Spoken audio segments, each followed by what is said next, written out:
ना साध्वी ना ब्रह्मचारी, ग्लैमरस अंदाज, कथावाचक जया किशोरी के चमकते चेहरे का खुल गया राज।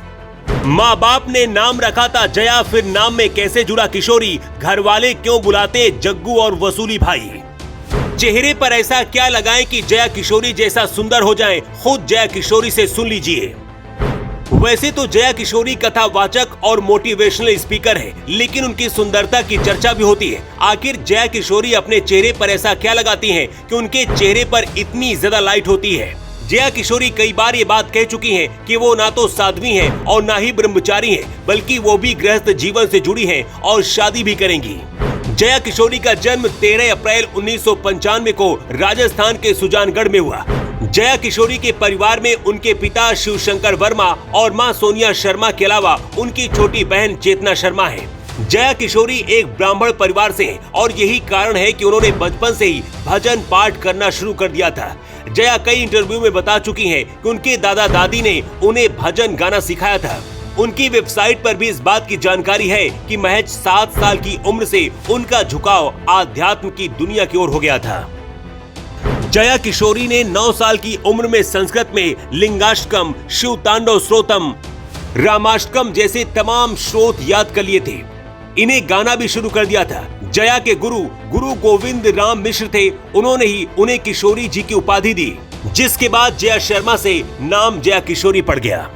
जया किशोरी की शुरुआती पढ़ाई कोलकाता से हुई।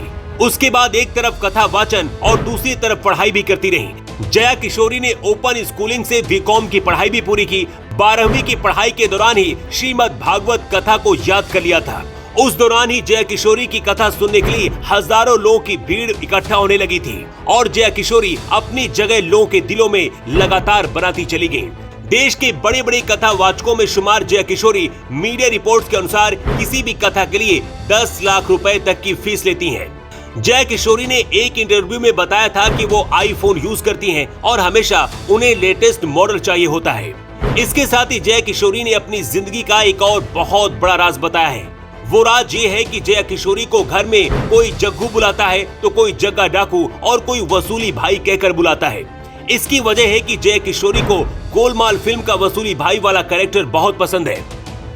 जया किशोरी कहती हैं कि मैं उसकी मिमिक्री भी बहुत अच्छी तरह से करती हूँ, इसलिए घर में मुझे उसके नाम से लोग बुलाते हैं। जया किशोरी ने यह भी बताया है कि आखिर वो अपने चेहरे पर ऐसा कौन सा साबुन या फेस वॉश लगाती हैं जिसकी वजह से उनका चेहरा इतना ज्यादा चमकता रहता है।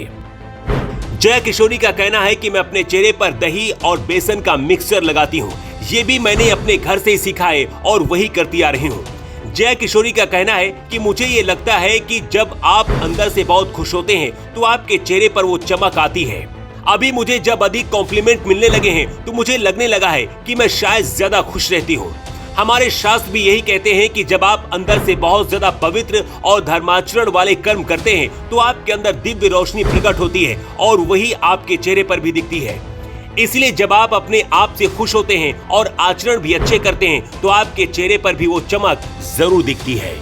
Bureau report.